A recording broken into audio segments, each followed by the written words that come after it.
Hello മക്കളെ, നമ്മളെ അഞ്ചാമത്തെ ചാപ്റ്ററിൽ നിങ്ങൾ എല്ലാവരെയും കൊടുക്കുന്ന അല്ലെങ്കിൽ പലരും കാണാതെ പഠിച്ചു വെക്കുന്നത് ഈ ക്വസ്റ്റ്യൻ വന്നാൽ ഇവിടെ അങ്ങനെയാണെങ്കിൽ ഇങ്ങനെ ഇതാണ് വരിക. അപ്പോൾ അങ്ങനെയാണെങ്കിൽ അങ്ങനെ കാണാതെ ബൈ ഹേർട്ട് പഠിച്ചു വെക്കുന്ന സാധനമാണ്. പക്ഷെ അത്ര വലിയ സംഭവം ഒന്നല്ല. നിങ്ങൾ ജസ്റ്റ് ഒരു പോയിന്റ് മനസ്സിലാക്കി വെക്കുകയെന്നുണ്ടെങ്കിൽ പിന്നെ ഈ ഭാഗത്ത് നിന്ന് എങ്ങനെ ചോദിച്ചാൽ നമുക്ക് പറയാൻ പറ്റും. സോ ആ ക്വസ്റ്റ്യൻ വേറെ ഒന്നുമല്ല, നമ്മൾ ഈ അമോണിയയുടെ നിർമ്മാണത്തിന് ഉണ്ടാകുന്ന താപനില കുറക്കുന്നു, മർദ്ദം കൂട്ടുന്നു, വ്യൂഹത്തിൽ നൈസ്. ഇത് കാണുമ്പോൾ തന്നെ മലക്കം അലമ്പില്ലേ. അപ്പോൾ നോക്കുക ഇത് നമ്മൾ എന്ത് ചെയ്യാൻ പോവാണ്, വ്യക്തമായിട്ട് മനസ്സിലാക്കാൻ പോവുകയാണ്. അപ്പോൾ അത് ആദ്യം മനസ്സിലാക്കി വെക്കുക. നമ്മളിത് മനസ്സിലാക്കാൻ പോവുകയാണ്, വെറുതെ കാണാതെ പഠിച്ചിട്ട് വെച്ചിട്ട് കാര്യമില്ല. കാരണം എക്സാമിനേഷൻ ഹാളിൽ ചിലപ്പോൾ ചെറുതായിട്ട് നമ്മുടെ ഓർമ്മ പോയാൽ പിന്നെ ഈ ക്വസ്റ്റ്യൻ ഒന്നും ചെയ്യാൻ പറ്റില്ല. സോ ഞാനിനി പറയാൻ പോകുന്ന കുറച്ച് കാര്യങ്ങൾ മക്കൾ മനസ്സിലാക്കുക, അത് വെച്ച് നിങ്ങൾ ആൻസർ ചെയ്യുക. സോ ക്വസ്റ്റ്യൻ ആദ്യം വായിക്കുക. എന്താണ്? N2 + 3H2 gives 2NH3 + heat അല്ലേ. ഇതാണ് നമ്മുടെ ഹേബർ പ്രക്രിയ, ഹേബർ പ്രോസസ് എന്നൊക്കെ പറയുന്ന ആ ഒരു അമോണിയയുടെ ഇൻഡസ്ട്രിയൽ പ്രിപ്പറേഷൻ ആണ് അല്ലേ, വ്യാവസായിക നിർമ്മാണമൊക്കെയാണ്. അവിടെ നിൽക്കട്ടെ. എന്താ question? How do the following changes, താഴെ കാണിക്കുന്ന ഈ മാറ്റങ്ങൾ അല്ലേ, അല്ലെങ്കിൽ ഈ സന്തുലനാവസ്ഥയിൽ ചൂടെ തന്നിരിക്കുന്ന ഘടകങ്ങൾ ഉൽപ്പന്നത്തിൻ്റെ അളവിനെ, മക്കൾ ശ്രദ്ധിക്കുക, ഉൽപ്പന്നത്തിൻ്റെ അളവിനെ ഇവിടെ ഇമ്പോർട്ടൻ്റ് ആണ്. ഉൽപ്പന്നത്തിൻ്റെ അളവിനെ അല്ലെങ്കിൽ ചോദിക്കും പുരോപ്രവർത്തന നിരക്കിനെ ചോദിക്കും, അല്ലെങ്കിലോ പശ്ചാത് പ്രവർത്തന നിരക്കിനെ ചോദിക്കാം. അപ്പോൾ ഒന്നുകിൽ ഇവിടെ ഉൽപ്പന്നത്തിൻ്റെ അളവിനെ ചോദിക്കാം, അല്ലെങ്കിലോ പുരോപ്രവർത്തനത്തിൻ്റെ അളവിനെ ചോദിക്കാം, അല്ലെങ്കിലോ പശ്ചാത് പ്രവർത്തനത്തിൻ്റെ നിരക്കിനെ. പുരോപ്രവർത്തന അളവല്ല, പുരോപ്രവർത്തന നിരക്കിനെ. ഓക്കെ. സോ ഞാൻ എല്ലാം പറയാം, മൊത്തം പറയാം, ജസ്റ്റ് കേൾക്കാം അല്ലേ. How do the following changes influence the amount of the product. മക്കൾ ആദ്യം എന്ത് ചെയ്യുക, ക്വസ്റ്റ്യൻ ഒരു 2 തവണ വായിക്കുക, മറക്കരുത്. 2 or 3 തവണ വായിച്ച് മനസ്സിലാക്കുക എന്താണ് ഈ ചോദ്യകർത്താവ് എൻ്റെ കയ്യിൽ നിന്നും പ്രതീക്ഷിക്കുന്നത് എന്ന് മനസ്സിലാക്കുക. എന്നിട്ട് ആൻസർ ചെയ്യാം. നമുക്കെല്ലാം അറിയാമായിരിക്കാം, പക്ഷേ നമ്മൾ എന്ത് ചെയ്യണം, അയാൾ ചോദിക്കുന്ന ചോദ്യത്തിന് വേണം ആൻസർ ചെയ്യാൻ. സോ ആ മൈൻഡിൽ ഇരിക്കുക. നമ്മൾ പറയാൻ പോവാണ് അല്ലേ. എന്താണ്? Temperature decreases. ഇവിടെ എന്താ ഉണ്ടാവുന്നത്? ടെമ്പറേച്ചർ കുറയ്ക്കുകയാണ്. നിങ്ങളുടെ മനസ്സിലേക്ക് നിങ്ങളുടെ മൈൻഡിൽ ഉണ്ടാവേണ്ട ഒരൊറ്റ കാര്യം, ഞാൻ ടെമ്പറേച്ചർ കുറച്ചു എന്നുള്ള കാര്യം ആണ്. ഓക്കെ, നിങ്ങൾ മനസ്സിലാക്കുക, ഞാനായിട്ട് ടെമ്പറേച്ചർ കുറച്ചു. ആരാണ്? ഈ ക്വസ്റ്റ്യൻ വായിക്കുന്ന ഓരോ SLC മക്കളും എന്ത് ചെയ്യാണ്, ഈ ഒരു റിയാക്ഷനിൽ താപനില കുറയ്ക്കുകയാണ്. അപ്പോൾ ഞാൻ മനസ്സിലാകാൻ വേണ്ടി പറയാം അല്ലേ. നമ്മളെ ഇക്വേഷൻ എന്താ? N2 + 3H2 gives 2NH3 plus താപം അല്ലെങ്കിലോ ഹീറ്റ്, താപം ഓർ ഹീറ്റ്. അപ്പോൾ മക്കൾ ആദ്യം മനസ്സിലാക്കേണ്ട കാര്യം, ഈ റിയാക്ഷൻ മുന്നോട്ട് നടക്കുമ്പോൾ അല്ലേ, മുന്നോട്ട് നടക്കുക എന്ന് പറഞ്ഞാൽ എന്താ അർത്ഥം? ഇത് അഭികാരകങ്ങളാണ് അല്ലേ. ഇവരാണ് റിയാക്ഷനിൽ പങ്കെടുക്കുന്ന അഭികാരകങ്ങൾ, റിയാക്റ്റൻസ്. അവർ കൂടി ചേർന്ന് എന്താവുകയാണ്, പ്രോഡക്റ്റ് ഉണ്ടാകുന്നുണ്ട്, ഉൽപ്പന്നം ഉണ്ടാകുന്നുണ്ട്. ആ ഉൽപ്പന്നത്തിൻ്റെ കൂടെയാണ് ആരുള്ളത്? ശ്രദ്ധിക്കണം, ആ ഉൽപ്പന്നത്തിൻ്റെ കൂടെയാണ് ആരുള്ളത്? താപം അല്ലെങ്കിൽ ഹീറ്റ് ഉള്ളത്. സോ താപം പുറത്തേക്ക് വിടുകയാണ് അല്ലേ. റിയാക്ഷൻ നടക്കുമ്പോൾ ഉൽപ്പന്നത്തിൻ്റെ കൂടെയാണ് താപമുള്ളത്. സോ ഇതൊരു താപമോചക രാസപ്രവർത്തനമാണ്, ഇനി വേറെ റിയാക്ഷനിൽ ഈ ഭാഗത്ത് എന്താവാം? താപം എന്നുണ്ടാവാം. അതായത് അഭികാരകങ്ങളുടെ ഭാഗത്താണ് താപം എന്നുണ്ടെങ്കിൽ ആ റിയാക്ഷൻ നമ്മൾ പറയും താപ ആകിരണ രാസപ്രവർത്തനം. അപ്പോൾ താപമോചകം എക്സോതെർമിക്, താപ ആകിരണം എൻഡോതെർമിക് റിയാക്ഷൻ. സോ ഇവിടെ ജസ്റ്റ് മനസ്സിലാക്കി വെക്കുക, ഇതൊരു എക്സോതെർമിക് റിയാക്ഷൻ ആണെന്ന് മനസ്സിലാക്കി വെക്കുക. ഓക്കെ അല്ലേ? യെസ്. ഇനി ഞാൻ പറയുന്ന കാര്യം നേരെ കേൾക്കണേ, നോക്കണം. അതായത് നമ്മൾ എന്ത് ചെയ്യാണ്, താപനില കുറച്ചു അല്ലേ. അതല്ലേ ഫസ്റ്റ് ക്വസ്റ്റ്യൻ, താപനില ഞാനായിട്ട് കുറച്ചു, അല്ലെങ്കിൽ ക്വസ്റ്റ്യൻ വായിക്കുന്നത് നിങ്ങൾ കുറച്ചു. ഈ റിയാക്ഷൻ ഒരു ഇക്വിലിബ്രിയത്തിലായിരുന്നു, അഥവാ സന്തുലനാവസ്ഥയിലായിരുന്നു. ആ സമയത്ത് നമ്മൾ എന്ത് ചെയ്തു? യെസ്, താപനില കുറച്ചു. അപ്പോൾ ഇതിൻ്റെ ഇക്വിലിബ്രിയം മാറി, സന്തുലനാവസ്ഥയിൽ നിന്ന് മാറി. ഇയാൾ ഇങ്ങനെ കുഴപ്പമൊന്നുമില്ല, ഉഷാറായി നിൽക്കുകയായിരുന്നു. അപ്പോൾ താപനില കുറച്ചു. അപ്പോൾ വ്യൂഹം പറയും എന്ത് ചെയ്യാം? താപനില കുറഞ്ഞു, ഞാൻ എന്ത് ചെയ്യട്ടെ, താപനില ഒന്ന് കൂട്ടട്ടെ എന്ന് ആര് പറയും? വ്യൂഹം സ്വമേധയാ പറയും. എന്നിട്ട് എന്ത് ചെയ്യും? എവിടെയാണോ താപം കൂട്ടാൻ പറ്റുന്ന പരിപാടി അങ്ങോട്ടേക്ക് അയാൾ പോകും. ആരായിട്ട്? സ്വന്തമായിട്ട്, വ്യൂഹമായിട്ട് അത് ചെയ്തോളൂ, നമ്മളൊന്നും ചെയ്യണ്ട. ആ പറഞ്ഞ നിയമമാണ് ലേ ഷാറ്റ്ലിയർ തത്വം അല്ലേ. ലേ ഷാറ്റ്ലിയർ തത്വം നമ്മൾ പഠിച്ചിട്ടുണ്ട്, ഞാനൊന്നും പറയുന്നില്ല. അപ്പോൾ ലേ ഷാറ്റ്ലിയർ തത്വപ്രകാരം ഞാനായിട്ട് താപനില കുറച്ചാൽ വ്യൂഹം എന്ത് ചെയ്യും? ആ മാറ്റത്തെ ഇല്ലായ്മ ചെയ്യത്തക്ക വിധം ഒരു പുനഃക്രമീകരണം നടത്തും. അതായത് ഞാൻ താപനില കുറച്ചാൽ വ്യൂഹത്തിന് എന്ത് വേണം? താപനില കുറച്ച് കിട്ടണം അല്ലേ. ഞാൻ ചെയ്തതിൻ്റെ ഓപ്പോസിറ്റ് വ്യൂഹം ചെയ്യും. അപ്പോൾ വ്യൂഹം എന്ത് ചെയ്യും? താപനില കൂട്ടാനുള്ള പരിപാടി, ടെമ്പറേച്ചർ കൂട്ടാനുള്ള പരിപാടി ചെയ്യും. എവിടെയാണ് ടെമ്പറേച്ചർ കൂടുതൽ കിട്ടുക? ഇങ്ങോട്ടേക്ക് റിയാക്ഷൻ നടന്നാലാണോ, ഇങ്ങോട്ടേക്ക് റിയാക്ഷൻ നടന്നാലാണോ? ഏത് റിയാക്ഷൻ നടന്നാലാണ് താപനില കൂടുതൽ കിട്ടുക, ഹീറ്റ് കിട്ടുക? ഉറപ്പായിട്ടും ഈ റിയാക്ഷൻ നടന്നാൽ എന്ത് കിട്ടും? കുറേ താപം കിട്ടും. അല്ലേ? അപ്പോൾ വ്യൂഹം എന്ത് ചെയ്യും? എന്നാൽ മുന്നിലേക്കുള്ള റിയാക്ഷൻ്റെ നിരക്ക് കൂടട്ടെ, വേഗത കൂടട്ടെ, അല്ലേ? അതായത് കുറേ മുന്നിലേക്കുള്ള റിയാക്ഷൻ നടക്കട്ടെ. നമ്മൾ പറയും മുന്നിലേക്കുള്ള റിയാക്ഷൻ ഫോർവേഡ് റിയാക്ഷൻ അല്ലെങ്കിലോ പുരോപ്രവർത്തനം, അല്ലേ? പുരോപ്രവർത്തനം അത് കൂടട്ടെ എന്ന് പറയും. അത് കൂടും. സോ ക്വസ്റ്റ്യൻ ചോദിക്കണം നിങ്ങളോട്, താപനില കുറച്ചാൽ പുരോപ്രവർത്തന നിരക്കിന് എന്ത് സംഭവിക്കും? അപ്പോൾ നിങ്ങൾ പറയും ഫോർവേഡ് റിയാക്ഷൻ്റെ റേറ്റ് കൂടി, പുരോപ്രവർത്തന നിരക്ക് കൂടി നിങ്ങൾ പറയും, അല്ലേ? ഇനി പുരോപ്രവർത്തന നിരക്ക് കൂടിയാൽ ഉൽപ്പന്നത്തിന് എന്ത് സംഭവിക്കും? ഉൽപ്പന്നവും കൂടും, അല്ലേ?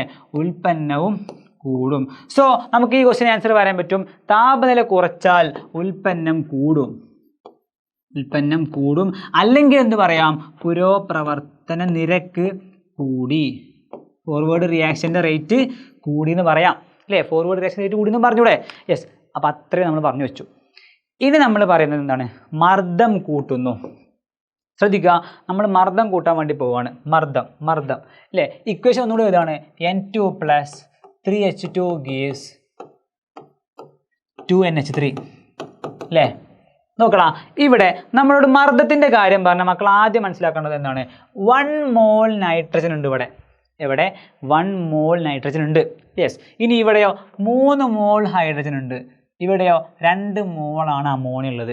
ഇവിടെ അഭികാരകങ്ങൾ ആകെ മൊത്തം എത്ര മോളുകളുണ്ട്? 1 മോള് + 3 മോള്, ടോട്ടൽ 4 മോളാണ് അഭികാരകങ്ങൾ ഉള്ളത്. അഭികാരകങ്ങൾ എന്ന് പറഞ്ഞാൽ റിയാക്റ്റൻസ് മൊത്തത്തിൽ 4 മോൾസ് ഉണ്ട്. ഇനി 2 മോളാണ് ആരുള്ളത്? പ്രോഡക്റ്റ് ഉള്ളത്, അല്ലെങ്കിൽ ഉൽപ്പന്നം ഉള്ളത്, അല്ലേ? അപ്പോൾ 4 മോൾ 2 മോളായി മാറാണ് ചെയ്യുന്നത്. എപ്പോൾ? ഫോർവേഡ് റിയാക്ഷൻ നടക്കുമ്പോൾ, അല്ലേ?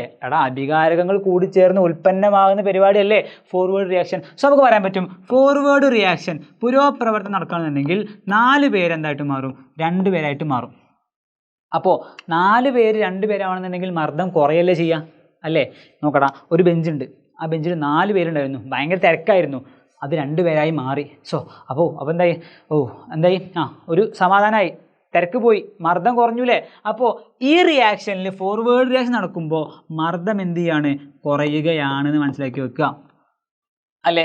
ഇനി ഈ റിയാക്ഷനിൽ ബാക്ക്വേർഡ് റിയാക്ഷൻ അല്ലെങ്കിൽ പശ്ചാത്ത് പ്രവർത്തനം നടക്കുകയാണെന്നുണ്ടെങ്കിലോ, അല്ലേ? അപ്പം 2 ആൾക്കാർ 4 ആവുകയാണ് ചെയ്യുക. പശ്ചാത്ത് പ്രവർത്തനം നടക്കുമ്പോൾ 2 പേര് 4 ആയിട്ട് മാറില്ലേ ചെയ്യുക? അതെ, കാരണം ഉൽപ്പന്നം തിരിച്ച് അഭികാരകമായിട്ട് മാറുന്ന, അല്ലേ? പ്രൊഡക്റ്റ് തിരിച്ച് റിയാക്റ്റൻ്റായി മാറുന്ന പരിപാടിയാണ് എന്ത്? ബാക്ക്വേർഡ് റിയാക്ഷൻ, പശ്ചാത്ത് പ്രവർത്തനം. സോ നമുക്ക് പറയാൻ പറ്റും ഇവിടെ 2 ആൾ 4 ആളായിട്ട് മാറും, തിരക്ക് കൂടും, മർദ്ദം കൂടും എന്ന് പറയാൻ പറ്റും, അല്ലേ? ഇത്രയും മക്കൾ എന്ത് ചെയ്യുക? മനസ്സിലാക്കി വെക്കുക. ഇനി ക്വസ്റ്റ്യനിലേക്ക് വരിക. എന്താണ് ക്വസ്റ്റ്യൻ? മർദ്ദം കൂട്ടി, നമ്മളായിട്ട് മർദ്ദം കൂട്ടി. ഇപ്പോൾ ഞാനായിട്ട് മർദ്ദം കൂട്ടാൻ പോവുകയാണ്. ഈ റിയാക്ഷൻ ഇക്വിലിബ്രിയത്തിലാണ്, സന്തുലനാവസ്ഥയിലാണ്. ഞാൻ എന്ത് ചെയ്യാണ്? മർദ്ദം കൂട്ടാൻ പോവുക. ഞാൻ മർദ്ദം കൂട്ടി. മർദ്ദം കൂട്ടിയാൽ വ്യൂഹം എന്ത് ചെയ്യും? മർദ്ദം കുറക്കും. നേരത്തെ താപനില നമ്മൾ എന്ത് ചെയ്തു? കുറച്ചു. അപ്പോൾ വ്യൂഹം താപനില കൂട്ടി. ഓക്കെ, ഇവിടെ എന്താണ്? ഞാനായിട്ട് മർദ്ദം കൂട്ടി. സോ വ്യൂഹം എന്ത് ചെയ്യും? വ്യൂഹം സ്വമേധയാ ഒറ്റക്ക്, അല്ലേ? വ്യൂഹം പറഞ്ഞാൽ എന്താണ്? ഒന്നുമില്ല, സിസ്റ്റം, അല്ലേ? English medium system. വ്യൂഹം എന്ത് ചെയ്യും? മർദ്ദം കുറയ്ക്കാൻ ശ്രമിക്കും. ഇനി ഏത് റിയാക്ഷൻ, ഫോർവേഡ് റിയാക്ഷൻ നടന്നാലാണോ ബാക്ക്വേർഡ് റിയാക്ഷൻ നടന്നാലാണോ മർദ്ദം കുറയുക, ആ റിയാക്ഷൻ്റെ റേറ്റ് കൂട്ടും. മലയാളം മീഡിയം പറഞ്ഞാൽ പുരോപ്രവർത്തനം നടന്നാലാണോ പശ്ചാത്ത് പ്രവർത്തന നിരക്ക് കൂട്ടിയാലാണോ, ഏത് നിരക്ക് കൂട്ടിയാലാണ് മർദ്ദം കുറയുക? നമ്മളെ വ്യൂഹത്തിൻ്റെ ലക്ഷ്യം എന്താണ്? മർദ്ദം കുറക്കുക എന്നുള്ളതാണ്. അപ്പോൾ പുരോപ്രവർത്തനം നടന്നാലാണോ പശ്ചാത്ത് പ്രവർത്തനം നടന്നാലാണോ മർദ്ദം കുറയുക? എവിടെ ഇതാ മർദ്ദം കുറയുക എപ്പോഴാ? പുരോപ്രവർത്തനം, അല്ലേ? ഫോർവേഡ് റിയാക്ഷൻ പറഞ്ഞാൽ പുരോപ്രവർത്തനം. സോ പുരോപ്രവർത്തനം നടന്നാൽ എന്ത് ചെയ്യും? മർദ്ദം കുറയുമെന്ന് മനസ്സിലാക്കി വ്യൂഹം എന്ത് ചെയ്യും? പുരോപ്രവർത്തന നിരക്ക് അങ്ങോട്ട് കൂട്ടും, അല്ലേ? അതുകൊണ്ട് പുരോപ്രവർത്തന നിരക്ക് കൂട്ടി, അതായത് ഫോർവേഡ് റിയാക്ഷൻ്റെ റേറ്റ് കൂട്ടി. ഫോർവേഡ് റിയാക്ഷൻ്റെ റേറ്റ് കൂടിയാൽ കുറേ ഉൽപ്പന്നം ഉണ്ടാവൂലേ? യെസ്. സോ ഉൽപ്പന്നത്തിൻ്റെ അളവും കൂടും. ഉൽപ്പന്നം എന്ന് പറഞ്ഞാൽ ആരാണ്? അമോണിയ, NH3 ആണ്. സോ ഫോർവേഡ് റിയാക്ഷൻ്റെ റേറ്റ് കൂടി, ഉൽപ്പന്നത്തിൻ്റെ അളവും കൂടി. ക്വസ്റ്റ്യൻ ആൻസർ ചെയ്യാൻ നമുക്ക് എന്ത് പറയാൻ പറ്റും? മർദ്ദം കൂട്ടിയാലും ഉൽപ്പന്നം കൂടി, അല്ലേ? ഏതാ ഫോർവേഡ് റിയാക്ഷൻ പറഞ്ഞാൽ ഇതാ N2 + 3H2 gives, ഇതാണ് ഫോർവേഡ് റിയാക്ഷൻ. അപ്പോൾ ഫോർവേഡ് റിയാക്ഷൻ റേറ്റ് കൂടി എന്ന് പറഞ്ഞാൽ കുറേ അമോണിയ ഉണ്ടായി, അല്ലേ? അതായത് ഉൽപ്പന്നം കൂടി. ഇനി എന്താണ്? വ്യൂഹത്തിൽ നിന്നും അമോണിയ തുടർച്ചയായി നീക്കം ചെയ്യുന്നു. അടുത്ത ക്വസ്റ്റ്യനാണ് വ്യൂഹത്തിൽ നിന്നും അമോണിയ എന്താണ് തുടർച്ചയായി നീക്കം ചെയ്യുക. അതായത് NH3 ഉണ്ടാകുന്ന അമോണിയ, ഇവിടെ അമോണിയ എന്ന് പറഞ്ഞാൽ എന്താണ് ഉൽപ്പന്നമല്ലേ യെസ്. അപ്പോൾ ഉൽപ്പന്നം നമ്മൾ എന്ത് ചെയ്യാണ്, ഉൽപ്പന്നം ഇങ്ങനെ റിമൂവ് ചെയ്യാണ്. അതായത് ഉൽപ്പന്നത്തിൻ്റെ ഗാഢത കുറക്കുകയാണ്. മക്കളെ മനസ്സിലാക്കുക, ഉൽപ്പന്നത്തിൻ്റെ ഗാഢത നമ്മളായിട്ട് കുറച്ചാൽ സിസ്റ്റം എന്ത് ചെയ്യും, ഗാഢത കൂട്ടാൻ ശ്രമിക്കും. നമ്മൾ കുറച്ചാൽ വ്യൂഹം ഗാഢത കൂട്ടാൻ ശ്രമിക്കും. ആരുടെ, ഉൽപ്പന്നത്തിൻ്റെ. അപ്പോൾ ഞാൻ അമോണിയ ഇങ്ങനെ ഒഴിവാക്കി, ഉണ്ടാകുന്ന അമോണിയൊക്കെ ഞാനിങ്ങനെ ഒഴിവാക്കുകയാണെങ്കിൽ വ്യൂഹം എന്ത് ചെയ്യും, വീണ്ടും വീണ്ടും അമോണിയ ഉണ്ടാക്കാൻ അങ്ങനെ നോക്കും അല്ലേ. ഗാഢത ഈക്വലാക്കി നിർത്താനാണ് വ്യൂഹത്തിന് ഇഷ്ടം. അപ്പോൾ ഞാനായിട്ട് ഗാഢത, ആരുടെ, ഉൽപ്പന്നത്തിൻ്റെ ഗാഢത ഇങ്ങനെ കുറച്ചു, ഇങ്ങനെ ഒഴിവാക്കുകയാണ്, ഉണ്ടാകുന്ന ഇങ്ങനെ ഒഴിവാക്കുകയാണ്. അങ്ങനെ ചെയ്താൽ വ്യൂഹം എന്ത് ചെയ്യും, വീണ്ടും അമോണിയ ഉണ്ടാക്കിക്കൊണ്ടേയിരിക്കും. അപ്പോൾ വീണ്ടും നമുക്ക് പറയാൻ പറ്റും ഉൽപ്പന്നം വീണ്ടും കൂടും അല്ലേ. ഉൽപ്പന്നം വീണ്ടും കൂട്ടും. ആര്, വ്യൂഹമായിട്ട് കൂട്ടും. അതായത് ഫോർവേഡ് റിയാക്ഷൻ്റെ റേറ്റ് കൂടും, പുരോപ്രവർത്തന നിരക്ക് കൂടും. നിങ്ങളോട് ഈ ക്വസ്റ്റ്യനിൽ ഇത് മാത്രമേ ചോദിച്ചിട്ടുള്ളൂ. ഫോർവേഡ് റിയാക്ഷൻ്റെ കാര്യമോ അല്ലെങ്കിൽ പുരോപ്രവർത്തനത്തിൻ്റെ കാര്യമൊന്നും ചോദിച്ചിട്ടില്ല. ഇവിടെ നിങ്ങൾ ഇത് മാത്രം പറഞ്ഞാൽ മതി, ഉൽപ്പന്നം കൂടും. ഓക്കെ അല്ലേ. സോ ഇവിടെയും എന്താ ഉണ്ടാവുക, ഇവിടെയും ഉൽപ്പന്നം കൂടും. തേർഡ് ക്വസ്റ്റ്യൻ, സി ക്വസ്റ്റ്യനും എന്താ ഉണ്ടാവുക, ഉൽപ്പന്നം കൂടും. ഓക്കെ അല്ലേ. അപ്പോൾ ഈ ഭാഗത്ത് നിന്ന് ഒന്നും കൂടെ ഒരു ടൈപ്പും കൂടെ ക്വസ്റ്റ്യൻ എന്താണെന്ന് വെച്ചാൽ, നമുക്ക് എങ്ങനെ കൂടുതൽ അമോണിയ ഉണ്ടാക്കാം എന്ന് ചോദിക്കുകയാണെങ്കിൽ നിങ്ങൾക്ക് പറയാൻ പറ്റും അല്ലേ.